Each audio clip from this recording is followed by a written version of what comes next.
Здравствуйте, это программа «Учурда», в студии Алия Рашева. Сегодня беседуем на такую важную тему – налоговый кодекс и внедрение ККМ.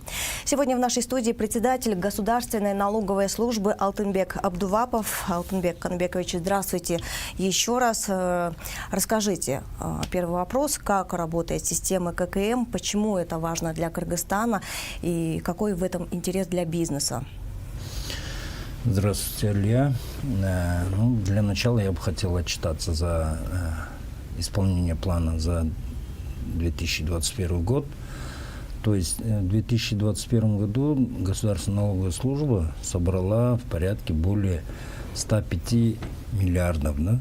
То есть это очень такая внушительная сумма.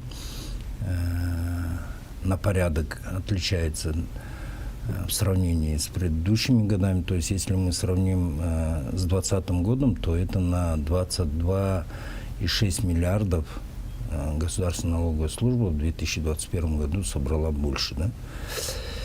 То есть за счет чего, да, спрашивается, собрали. Я бы здесь хотел сказать, что очень большую роль сыграла цифровизация, то, что на сегодняшний день у нас внедряется, очень много, скажем так, систем мы внедрили в 2021 году. То если это остановится, то с января месяца 2021 года у нас уже заработал в рамках цифровизации система «Сводный пост», да, где нам позволило администрировать налогоплательщиков, которые завозят или импортируют из стран-членов ЕАЭС в онлайн-режиме. То есть, что значит? Да? То есть мы не по итогам месяца это все видим, да? То есть мы видим воочию, кто где, каким образом провозит, сколько он провозит, в каком количестве, по какой цене. Все это мы, скажем так, видим уже в онлайн-режиме. То есть за счет этого только мы собрали в порядке, в сравнении с 2020 годом, на 9 миллиардов больше. Да? То есть только внедрение в цифровизации сводного поста, да, системы, это нам дало на 9 миллиардов собрать больше налогов. Да? Также, если мы остановимся на электронных счетах, фактурах, тоже нам на порядок дало собрать возможность больше налогов. Также, если мы возьмем, к примеру, онлайн ККМ, тоже мы в онлайн-режиме сейчас на сегодняшний день видим, какой плательщик, где и на какую сумму он пробивает чек. Да? То есть на сегодняшний день много со временем, это не только у нас, это и в других постсоветских стран также внедряется, и тоже успешно все это проходит. Да? Вкратце. Если, например, говорить об интересе со стороны бизнеса, да, почему бизнес должен быть заинтересован в установке ККМ? Вы знаете, Аля, здесь определенный бизнес, скажем так, он, против, на сегодняшний день используют ККМ. Почему? Потому что многие вещи уже государство может спокойно контролировать, то есть видеть, кто сколько чего продал. Да? Также то есть этот бизнес, он на сегодняшний день, скажем так, возмущен и старается, чтобы, скажем так, отойти от применения ККМ. И в тот же момент очень большое количество бизнеса на сегодняшний день требует от нас, чтобы мы уже требовали, чтобы была здоровая конкурентная среда, да, то есть они могли спокойно с друг другом конкурировать, потому что и те субъекты, которые не применяют ККМ, получается, они на сегодняшний день тем самым за счет того, что не уплачивают налоги, они демпингуют на рынке. Да? Поэтому, естественно, более прозрачный бизнес, он требует того, чтобы мы уже как-то начали контролировать. То есть, если конкретно назовем, например, Тойбос на сегодняшний день, они предложили нам, чтобы мы разыграли лотерею, да, то есть требуют чек. На сегодняшний день мы уже все оргвопросы провели, осталось только на уровне Кабинета министров данный вопрос решить.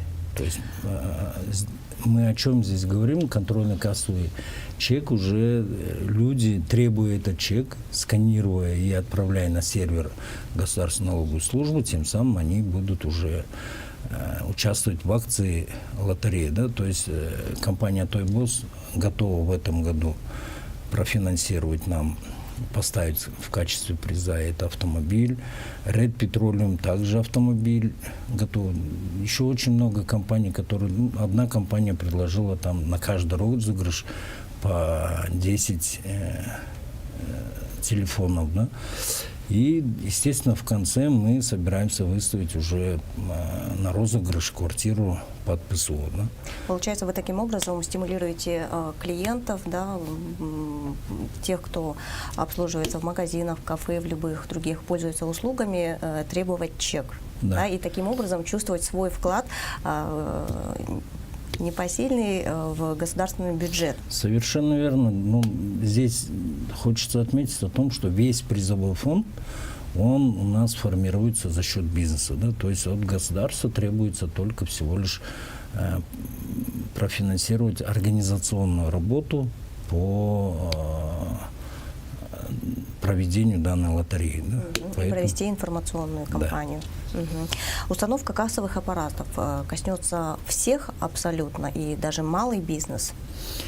Вообще, то, что ККМ должны применять все, это даже, если посмотреть налоговый кодекс от 90-х лет, да, там тоже также требуется, чтобы каждый, кто производит какую-то услугу, да, за денежную плату, или же, скажем так, не то что услуга, а продает какой-либо товар, тот предприниматель должен в обязательном порядке, скажем так, предоставить чек, да, контрольно-кассовый чек. Это еще есть в налоговом кодексе за 1990 год. Поэтому здесь ничего такого нового нету. Единственное, просто этих правил, скажем так, до сегодняшнего дня никто не спрашивал, ну, в силу каких-то обстоятельств. И сейчас вот мы считаем, что это сейчас самое то время, когда уже нужно обелить наш бизнес, да? Чтобы этот бизнес обелился и уже все начали платить налоги. Поэтому мы повсеместно начали требовать того, чтобы применяли кассовый чек все. Крупный, средний и малый бизнес, они все-таки имеют разный бюджет, да, и получается, если крупный бизнес может позволить себе контрольно-кассовую машину, то не всегда средний и малый бизнес может себе это позволить. И здесь, получается, у предпринимателей возникает резонный вопрос, на какие деньги мы можем установить аппарат. В этом случае как быть предпринимателю? Ну, очень хороший такой вопрос. Я думаю, эти данные вопросы уже как бы они более чем решены. Президент, вы сами знаете, перед Новым годом освободил весь малый бизнес, да, до 8 миллионов от уплаты налогов. Да. Поэтому, в принципе, здесь то, что весь бизнес, который на сегодняшний день до 8 миллионов, не превышает 8 миллионов, он не будет платить никаких налогов. Да? Сейчас вот единственное ждем, когда этот указ вступит в силу, и тем самым весь бизнес будет освобожден от всех налогов. Да? То есть это говорит о том, что малый бизнес до 8 миллионов, он не будет платить никаких налогов. Единственное, все, что он превысит за 8 миллионов, вот эта превышенная сумма только будет облагаться налогом. Вот. В принципе, здесь, мы думаем, этот шаг, он очень даже Стимулирующий поддерживает, да. для малого бизнеса. Да. Вот как вы сами сказали, малый бизнес с оборотом до 8 миллионов сомов освобождается от налогов, от необходимости приобретать патент. Необходимо в этом случае только применять ККМ. Да? Да. Ну, вчера это подтвердил и сам президент, беседуя с предпринимателями. То есть это значит полное освобождение от любых видов налогов. В этом случае тогда государство что имеет от малого бизнеса и как понять вот именно этот шаг. Это действительно для бизнеса очень хороший, конечно, стимул для того, чтобы работать у тех, у кого оборот менее 8 миллионов сомов, а государству. Естественно, здесь государство, скажем так, государство на сегодняшний день планирует всего лишь поддержать малый бизнес. Да? То есть из этого малого бизнеса какой-то определенный контингент со временем должны будут перейти уже на уровень среднего бизнеса. И я считаю, что это даже очень правильный указ. И что со временем все-таки, если даже из этого числа, да, скажем так, на сегодняшний день мы говорим где-то в порядке около 90 тысяч предпринимателей, у нас считается это малым бизнесом, да, то есть все субъекты, которые до 8 миллионов. И все эти 90 тысяч субъектов, они, получается, не будут никакие налоги не платить, и тем самым смогут эти деньги, скажем, дальше себе в оборот. Да?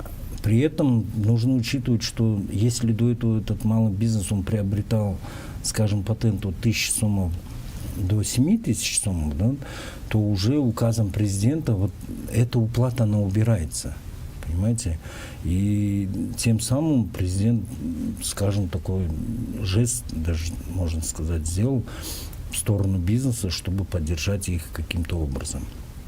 Если это все умножить на год, то это, скажем так, такая внушительная сумма становится для предпринимателя. Поэтому я считаю, что из этого бизнеса государство, скажем, определенно, скажем, 10% или 15% в будущем уже перейдет в средний бизнес, это и есть, скажем так, выигрыш государства. Да? То есть самое главное, чтобы бизнес начал расти. У нас из-за патентной системы все сидят в этом патенте, и бизнес тем самым не растет. Да? Ну, думаем, сейчас надеемся на то, что все-таки...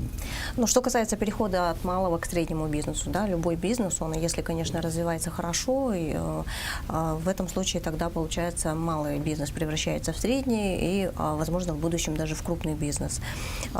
Какая стимуляция для малого бизнеса выходить на более высокий уровень в таком случае, если они полностью освобождаются от налогов? Можно, не возникнет ли здесь таких схем, что как бы бизнес сам по себе уже развивается, он уже давно перешел на уровень среднего бизнеса, но при этом он зарегистрирован как малый бизнес, чтобы уклоняться от налогов? Понимаете, здесь, насчет схем, я бы сказал так. Схемы на сегодняшний день, мы так думаем, цифровизация уже с каждым годом все больше и больше делает свои шаги и более глубже входит, да, то есть между бизнесом и государством цифровизация, она заняла такой некий пост, который контролирует как и бизнес, так и государственного служащего. Поэтому мы считаем, что в принципе, в будущем уже как бы уклониться или построить какие-то серые схемы, это будет практически невозможно. Да? Почему? Потому что мы были в соседних странах, и, честно говоря, вот в период пандемии, когда была пандемия, и все везде, скажем так, искали, где какие лекарства, где есть хлорка, где какие там медицинские препараты. Вот этого всего государство не видело. И из-за того, что не видело, государство не могло, скажем так, чем-то помочь. И каждый гражданин остался сам на сам, да, с этой пандемией. Поэтому мы считаем, что введение ККМ это и будет, государство начнет скажем, как-то контролировать. Отслеживать потребности. Да. Не то, что потребности, а, скажем так, государство начнет уже видеть вплоть до того, в каком районе какой продукт больше идет, в каком районе какое лекарство лучше продается. Вот такие аспекты мы уже будем с введением повсеместного ККМ, мы уже это можем отслеживать. И в случае, скажем, упаси Бог, еще раз, если пандемия таким образом войдет в нашу жизнь, то мы уже можем спокойно это все контролировать. Да? То есть в каком районе какие продукты должны были, да, продаваться. Или вот это все уже государство может контролировать. И тем самым мы уже здесь не только вот собирание налогов, да, здесь уже вторая сторона медали, это уже контроль. То есть какой регион, какой район, какие, скажем так, областя, в каких масштабах, что конкретно потребляет. Да? Это и продукты, это и лекарства. Например, были случаи, когда где-то эти лекарства в аптеках лежали, да, их никто не спрашивал. А где-то были, скажем так, такой ажиотаж, что не могли понять, да, то есть цена на них росла, можно сказать, каждые полчаса. И чтобы этого всего не было, мы уже будем как бы контролировать за счет того, что через ККМ, через виртуальные склады мы уже будем видеть, у какого предпринимателя на складе, что есть, почем он продает, сколько продал, и тем самым мы уже будем как-то координировать это, сможем координировать. То есть никто же не застрахован, что данная пандемия обратно завтра не придет. Поэтому наши социальные аспекты заставляют нас сегодня, чтобы привести все это в порядок. А что касается тех, кто занимается онлайн-услугами, да, это интернет-магазины, они сейчас очень у нас популярны, интернет-магазины, интернет-услуги, это получается консультации через онлайн. В этом случае как они должны использовать ККМ и как вообще за ними следить? Тоже такой интересный вопрос. Я вот здесь бы хотел бы сказать так, что каждая покупка, да, то есть если вы заказали с интернета какой-то товар, к вам этот товар уже должен прийти с кассовым чеком, да, то есть если вы хотите, чтобы ваши деньги или убедиться в том, что насколько это коррупция на сегодняшний день, то вы можете по чеку определить. То есть любой, скажем так, иностранец, который к нам приезжает, он, скажем, произведя где-то какую-то покупку, и от того, кто ему предоставил и каким образом предоставили налоговый чек, иностранец уже понимает, насколько уровень коррупции в нашей стране. Да? Поэтому, чтобы это все, скажем так, привести в норму и чтобы не пасть лицом в грязь, мне кажется, каждый наш гражданин должен уже, скажем так, воспитать нашего налогоплательщика, чтобы начали как-то уже платить налоги. Потому что если говорить о налогах, то уровень коррупции можно определить именно по кассовому чеку. Да? Если выдают кассовый чек, да, данное заведение, значит, это заведение, оно работает чисто и прозрачно. Да?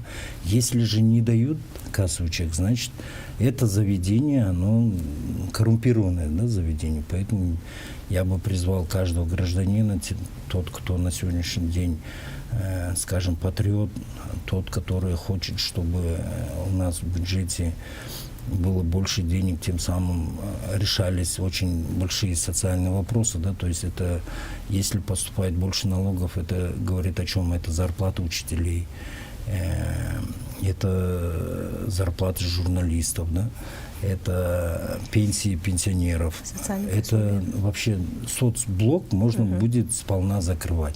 Но когда никто не платит налоги, когда никто не дает чек, как государство может поднимать, да?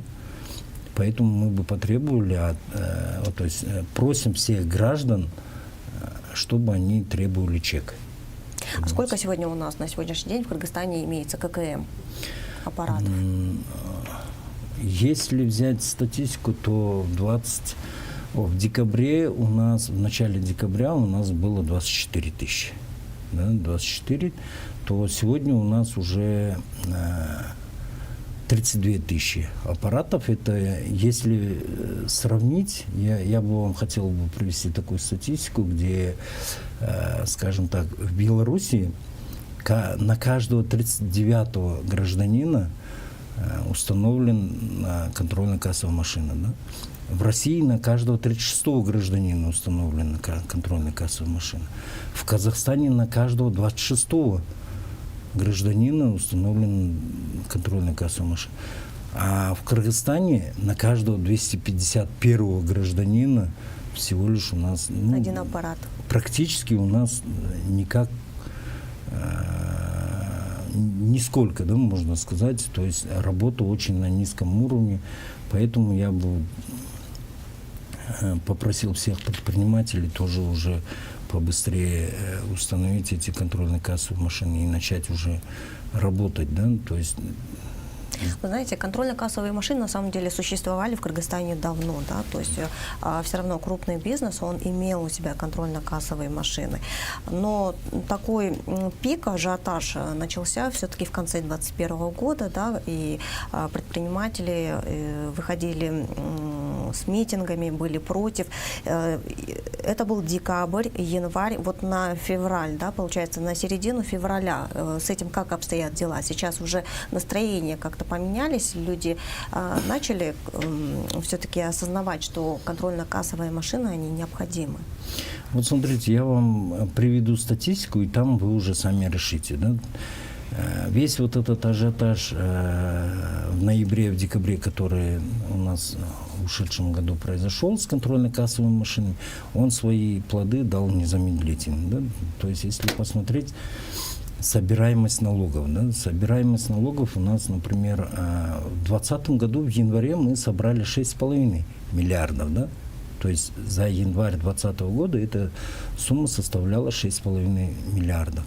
Уже в 2022 году, за январь, мы собрали более 10 миллиардов 300. То есть это на 3 миллиарда 700 больше. Да? Вы это связываете с установкой, да, естественно, ККМ? Здесь почему? Потому что экономика у нас настолько однозначно не выросла, да, то есть рост был, но не такой, да. При этом все-таки поступления налогов увеличились, да. И все это за счет того, что, скажем так, свое дело, все эти 8 тысяч аппаратов они сделали, да? А теперь представьте, если у нас будут подключены 50 тысяч аппаратов. На сегодняшний день мы подсчитали в порядке 60 тысяч аппаратов требуется, для наших налогоплательщиков, да? И если это все мы установим, то, естественно, налоги возрастут. И тот план, который в прошлом году говорили о том, что когда Акылбек Усенбекович говорил о том, что нереальный план, да, я вот хочу вам сказать, что только за январь мы его исполнили за 157% рост. Когда Акылбек Усенбекович говорил о 150%, да, то есть все это можно воплотить, все это возможно. Единственное, только нужно будет, скажем, проследить за контрольно-кассовыми машинами. Да.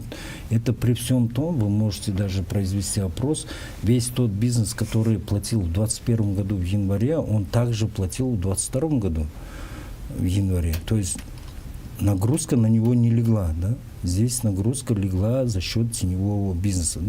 Мы начали тем самым, установив контрольно-кассовые машины, выводить их из тени. То есть они были многие вынуждены уже выйти из тени, устанавливать контрольно-кассовые машины, тем самым они увеличивают поступление в наш бюджет. Да? Что касается плана, Кабинет министров и на этот год ставят такие амбициозные планы. Они говорят о том, что планируют довести бюджет до 400 миллиардов сомов. В этом случае за счет чего? За счет тоже контрольно-кассовых машин или какие-то другие схемы уже будут работать в этом году, чтобы выполнить такой план?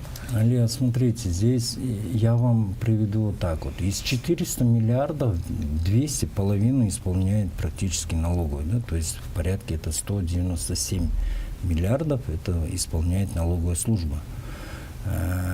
Это, это, естественно, соцфонд, страховые взносы и налоговые. Да?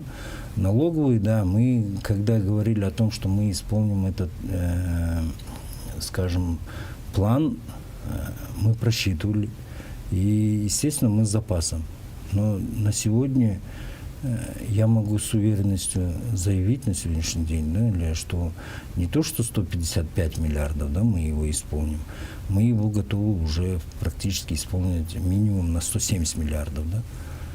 То есть вот все, что мы просчитали, и мы уже, скажем так, и уверены в том, что мы в этом году закроем бюджет по сбору налогов более чем на 170 миллиардов. Да? Для сравнения я вам хочу сказать, что план 2021 года он был в порядке 86 миллиардов. Понимаете, практически в 2 раза мы готовы его поднять. Алтынбек Канабекович, Новый год начался с принятия нового налогового кодекса. Расскажите, чем он отличается от редакции 2009 года, и в этом случае, чем он отличается, как это отразится на бизнесе, и еще такой вопрос, для какого вида деятельности предусмотрены льготы, для какой категории налогоплательщиков? Знаете, тоже, хороший вопрос, я так думаю, всех это интересует, но для начала я хочу сказать так. Новый налоговый кодекс, он в себе ничего нового, скажем так, нового налога не придумал. Никаких увеличений ставок не произошло. Да? То есть бизнес может, в принципе, работать спокойно. Единственное, скажем так, мы считаем, что некоторые люди, которые, не прочитав, скажем, да, не обсудив данный кодекс, произвели какие-то высказывания, но это беспочвенное, да, мы считаем. Почему? Потому что в сути здесь ничего такого нету. То есть в этом новом кодексе у нас это все и то же, что и в старом. Единственное, там есть уточнения. Есть уточнения, где были пробелы, да, у нас в налоговом кодексе за все это время. И сказать о том, что в этом налоговом кодексе какой-то новый налог придумали, или, скажем так, какую-то ставку подняли, нет. Этого всего нет, я вас уверяю в том, что в кодексе все так же осталось. То есть единственное, здесь уже в ногу со временем, да, многие вещи нужно было нам, учитывая ту цифровизацию, которая сегодня к нам пришла, да, мы с учетом вот этого всего и был написан этот налоговый кодекс. То есть, если бизнес, например, скажем, тот же самый вот сейчас нашумевший, то есть общепит, да, сегодня, на сегодняшний день, они говорят о том, что очень высокие ставки. Мы говорим, хорошо, вас по единому налогу не устраивает, вы можете работать по общему. То есть, как вы работали до этого, по старому, да, кодексу, вы можете также работать. А кого-то устраивает еще и по единому. То есть без никаких проблем они могут, бизнес посчитав, он может спокойно работать по единому налогу. Если же он считает, что ставка единого налога, она, скажем так, высокая, у общепита есть выбор, чтобы работать дальше по старому налогу. Почему тогда, получается, общепит выступает против ставки в 8%? Почему 8, да? И почему 8, да? Эксперты, они подсчитали все налоги, да, то есть, скажем так, общепит, он должен был заплатить, скажем, НДС, НЦП, да, налог на прибыль. И вот эти все налоги, просто суммировав, сделали так, что 8%. А если бы не 8%, теперь посчитайте, 12% НДС, да, 10% прибыли – это 22%. Потом НЦП. Понимаете? И все это суммировав, вы поймете, что наоборот, единый налог, он где-то выгоднее им. Но если он не хочет по единому налогу, так у него есть выбор работать также по старому виду налога. У нас есть буквально полминутки, и вот буквально кратко, да, с Нового года мы начали, вступил в силу новый налоговый кодекс, да, и предприниматели начали говорить о том, что они не знают пока, как работать. То есть они по старой системе работают или они по новой системе уже работают. Нужно сейчас здесь, мне кажется, дать разъяснение, да, когда предприниматель приходит в налоговую службу, какие документы ему с собой нужно уже взять, как он работает, то есть то, как они оплачивали в 2021 или уже все-таки по новой системе. Они в этом случае, предприниматели, оказывается, должны выбрать, да, к какой категории они относятся. Этот вопрос, он, в принципе, скажем так, он затрагивает бизнеса в той части, то, что бизнес хочет на сегодняшний день знать, да, вы говорите. Но на сегодняшний день мы уже более порядка 30 тысяч налогоплательщиков уже определились. То есть они пришли, обсудили с налоговой службой и уже определились, да, на сегодняшний день, по какому, скажем так, виду налога они собираются производить выплаты своих налогов.